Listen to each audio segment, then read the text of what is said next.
Eleh-eleh, ada mas-mas. Mau apa mas? Mau lihat kita ya? Pagi berangkat kerja, sore pulang kerja. Jangan potong pohon itu mas. Kalau kamu nekat untuk memotong pohon itu, kamu bisa jadi bahaya.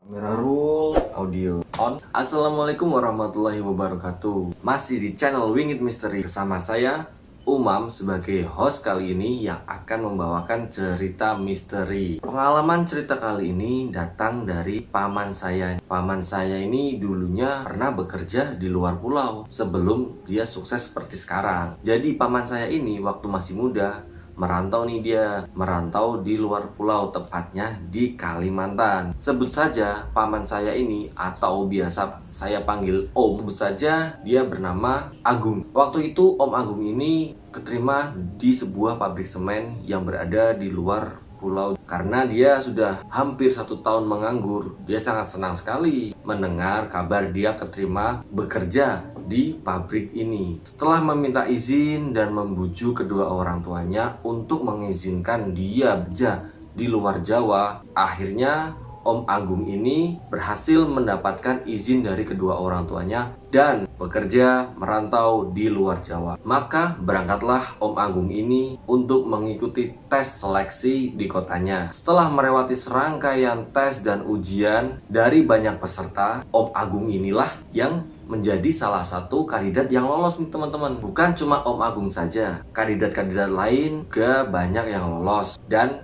mereka menjadi saling kenal. Setelah selesai melakukan tes dan ujian lainnya, tibalah Om Agung ini dan para kandidat-kandidat lain berangkat ke luar Jawa. Bersama sejumlah kandidat yang lainnya, Om Agung ini beserta rombongan nantinya akan tinggal di mes yang telah disiapkan oleh perusahaan ini. Singkat cerita, setelah menempuh perjalanan panjang, Om Agung dan kandidat-kandidat lainnya telah sampai di sebuah mes. Mes ini bangunannya ya seperti biasanya mes. Tergolong bangunan ini bangunan yang sudah lama berjalan dan berdiri, dan di sekelilingnya itu kosong dia. Di sana, Om Agung ini dan teman-temannya diperkenalkan kepada karyawan-karyawan baru yang sudah lama bekerja. 1 bulan tinggal di mes bersama karyawan lain, tidak ada yang terasa aneh. Semua berjalan normal seperti biasanya. Pagi berangkat kerja, sore pulang kerja, terus seperti itu selama 1 bulan. Lokasi mes sendiri tergolong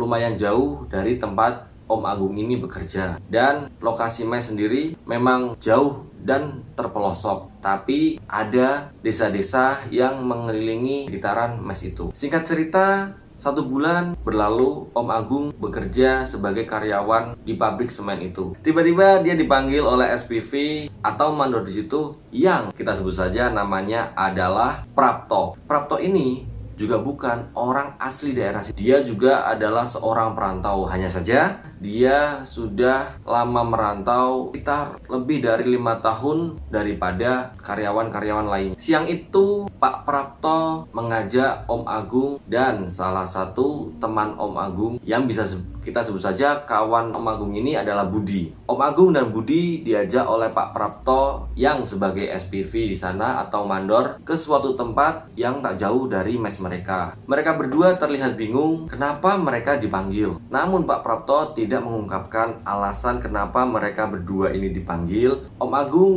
dan kawannya Mas Budi ini nurut-nurut saja dan mengikuti ajakan Pak Prapto. Mereka tiba di sebuah tempat yang tidak jauh dari mes. Di sana ada pohon tinggi yang sudah cukup tua umurnya dan ukurannya sudah besar sekali. Pohon ini sejenis pohon beringin, ataupun bisa disebut jika di daerah sana itu kata Om Agung adalah pohon akasia. Pak Prapto kemudian mengutarakan kenapa alasan dia untuk mengajak mereka berdua ini. Dia mengatakan kalau lokasi ini akan dibangun gudang tambahan untuk menyimpan produksi semen-semen di pabrik mereka. Jadi Pak Prapto memerintahkan Om Agung dan temannya Mas Budi untuk menebang pohon besar ini. Nanti kalian berdua tolong tebang ya pohon ini. Begitu kata Pak Prapto. Waktu itu sebenarnya Om Agung sedikit keberatan karena dalam hati dia itu bukan job desk-nya, itu bukan pekerjaan utamanya. Tapi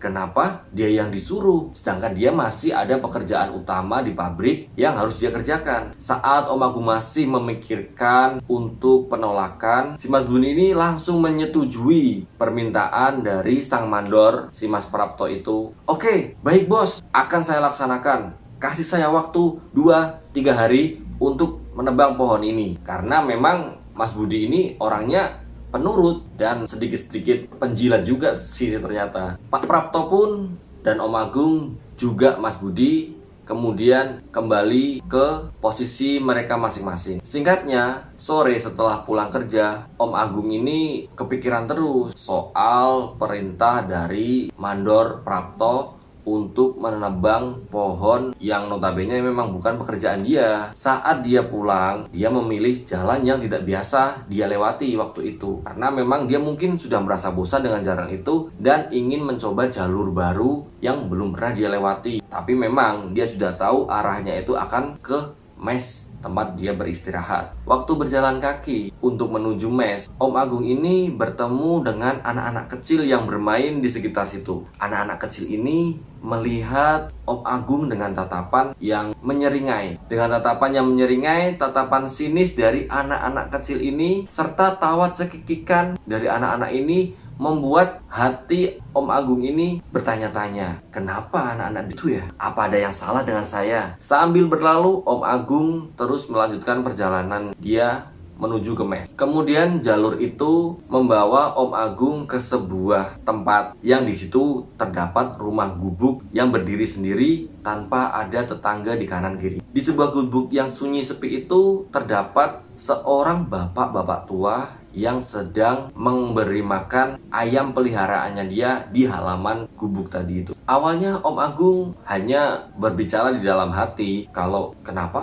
rumah ini hanya sendirian dan tidak ada tetangga di kanan kirinya. Singkat cerita, saat dia melewati di depan rumah itu, Om Agung memperhatikan bapak-bapak tua yang sedang memberi makan ayamnya. Saat Om Agung akan berlalu, tiba-tiba bapak-bapak tadi menoleh dan langsung berbicara kepada Om Agung dan mengatakan dengan bahasa daerah mereka yang Om Agung sendiri ternyata lupa apa yang waktu itu bapak-bapak itu bicarakan kepada dia. Yang ternyata intinya adalah, "Mas, jangan potong pohon itu mas. Kalau kamu nekat untuk memotong pohon itu, kamu bisa jadi bahaya. Lebih baik tolak saja pekerjaan itu." Karena pada waktu itu Om Agung tidak mengerti bahasa bapak-bapak itu. Akhirnya Om Agung hanya berlalu dan terus melanjutkan perjalanannya menuju mes. Sambil berjalan, Om Agung tetap terfikirkan apa yang dikatakan bapak-bapak tadi itu, karena bapak-bapak tadi itu mengulang-ulang perkataannya yang walaupun Om Agung tidak paham. Pada akhirnya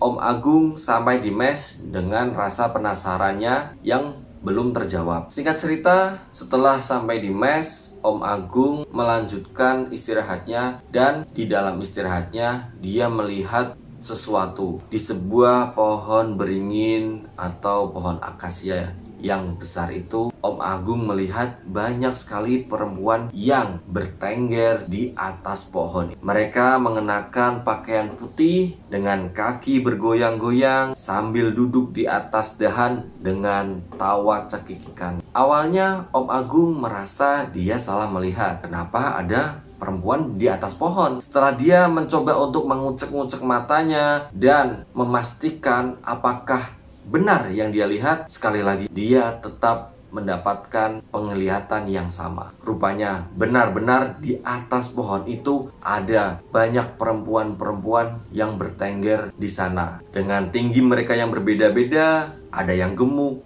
kurus, langsing, dan bermacam-macam rupanya. Dan muka mereka tidak terlihat karena terlalu jauh pandangan Om Agung untuk melihat muka mereka. Tapi Om Agung tidak terfikirkan hal-hal aneh waktu itu. Hanya rasa penasaran kenapa ada perempuan yang bertengger di situ. Kemudian di dalam lamunannya tiba-tiba dia dikejutkan dengan suara perempuan yang entah datang dari mana berbisik di telinga Om Agung. "Ele, ada mas-mas, mau apa mas? Mau lihat kita ya?" Bisikan perempuan itu terdengar jelas di telinga Om Agung. Om Agung menoleh ke kanan, ke kiri, tapi Dia tidak melihat siapa-siapa. Om Agung tentunya bingung dan merasakan hal aneh. Saat dia menoleh ke atas pohon, perempuan-perempuan yang tadi bertengger di situ juga hilang, lenyap entah kemana. Tapi suara di telinga Om Agung ini terus saja berulang-ulang. Mau cari siapa, Mas? Cari kita ya? Kita nggak kemana-mana kok. Kita di sini.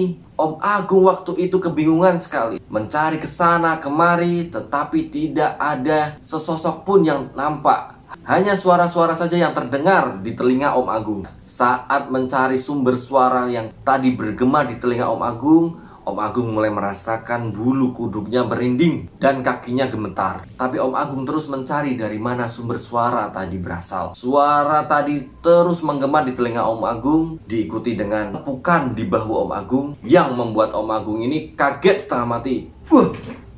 Saat dia menoleh ke belakang, ternyata orang itu adalah Mas Budi yang sedang menatap pohon besar di sana dengan tatapan kosong. Akan tetapi Mas Budi ini malah mengutarakan kepada Om Agung untuk tidak memotong pohon itu. Jangan Mas, jangan dipotong. Begitulah Mas Budi mengingatkan Om Agung untuk tidak memotong pohon. Dengan tatapan kosong, Mas Budi melihat ke arah pohon itu sembari dia mengatakan kepada Om Agung, jangan potong pohon itu Mas, jangan potong pohon itu Mas, berulang-ulang kali. Itu bukan pohon, itu rumah, itu rumah. Di sini Om Agung semakin bingung. Kenapa tiba-tiba Mas Budi yang dia ingat waktu disuruh oleh Mandor, dia sangat bersemangat dan langsung menyetujui arahan Mandor untuk menebang pohon itu. Tapi kenapa sekarang dia tidak mau dan malahan memerintahkan untuk jangan memotong pohon itu?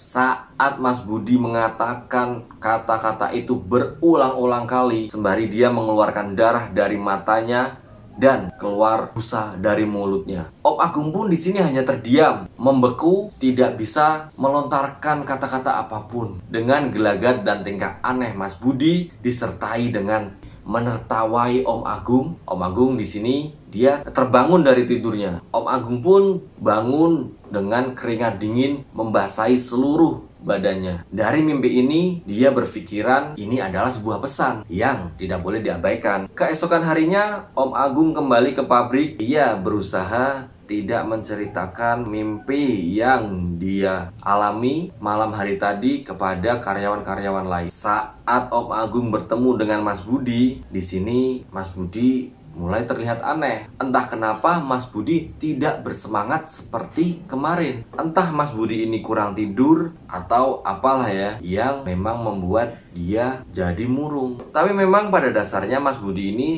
adalah karyawan yang pendiam, yang jarang mengobrol dengan Om Agung. Saat siang harinya, setelah lepas istirahat makan siang, kembali Pak Mandor Prapto memanggil Om Agung dan Mas Budi ke lokasi pohon yang kemarin. Dengan arahan Mandor untuk tetap menebang pohon itu, Mas Budi pun gemetaran sambil memegang kapak. Nah, di sini Om Agung pun paham apa yang harus dia lakukan. Maka dengan segala resiko dan konsekuensi yang akan diterima oleh Om Agung, dia dengan terpaksa dan berat hati mengatakan kepada Mandor Prapto untuk menolak pekerjaan itu. Stop Pak Mandor. Sambil mendekat ke arah Mas Budi, Om Agung memegang kapak dan meletakkannya di lantai. Kami tidak mau melakukan pekerjaan ini. Kami berdua menolak pekerjaan ini. Di sini Mas Budi tidak mengatakan apapun, seakan-akan dia menyetujui apa yang diutarakan oleh Om Agung kepada Pak Mandor Prapto. Pak Mandor Prapto di sini pun langsung naik pitam. Dia marah kepada dua karyawan baru ini. Kalian mau dipecat ya? Kalian tidak tahu siapa saya. Dengan segala konsekuensi dan resiko yang sudah dipikirkan oleh Om Agung dengan berani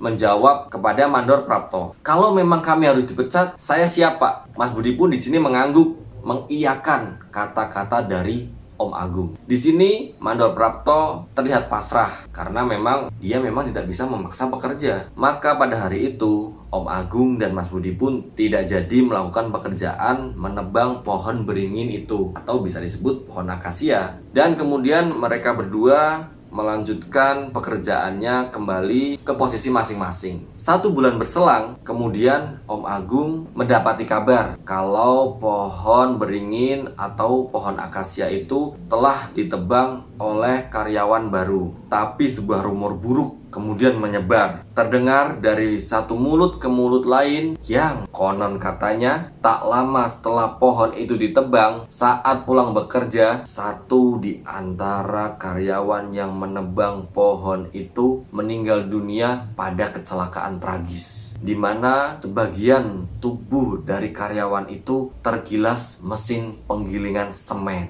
dan karyawan satunya lagi tidak pernah terlihat di pabrik itu lagi.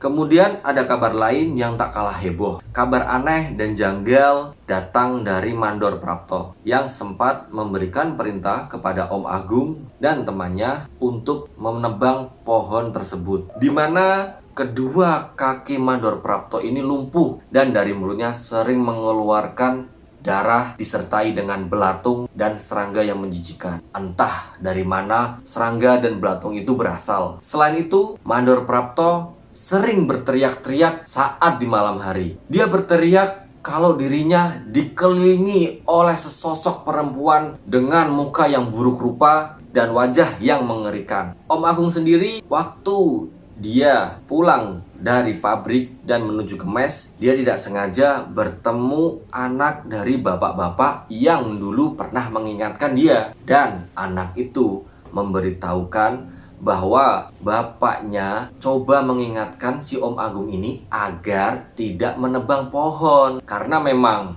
pada waktu itu si bapak menggunakan bahasa daerah setempat yang membuat Om Agung tidak paham. Si anak bapak pun menjelaskan bahwa pohon tersebut adalah rumah bagi penghuni-penghuni hantu wanita yang dibuat pesugihan, dan siapapun yang menebang pohon itu akan mendapat ganjarannya. Untung saja pada waktu itu Om Agung dan Mas Budi tidak menuruti perintah si Mandor untuk menebang pohon itu. Dan sekarang Om Agung lebih berhati-hati dalam melakukan pekerjaan. Oke, sekian cerita dari paman saya itu. Semoga teman-teman semuanya mendapatkan pelajaran dan pesan yang bermanfaat dari cerita ini. Seperti nasihat-nasihat pada umumnya, saat menginjakan kaki di tanah orang ataupun kita merantau, maka wajib hukumnya bagi siapapun untuk menghormati segala peraturan adat maupun tradisi di sana, termasuk mematuhi pantangan-pantangan yang ada. Karena bagi siapapun yang melanggar ataupun mengabaikannya, tak peduli siapapun orangnya, pada akhirnya akan terkena imbasnya. Oke, sekian dari saya, Umam, host di Wingit Misteri kali ini. Jangan lupa subscribe, like, share, dan komen di bawah ini untuk mendapatkan pemberitahuan baru, cerita-cerita, dan pengalaman-pengalaman yang nantinya akan kita update terus. Untuk yang ingin berkirim cerita, bisa lewat nomor telepon yang saya tulis di bawah ini, atau bisa langsung email saja ke emailnya wingitmisteri@gmail.com.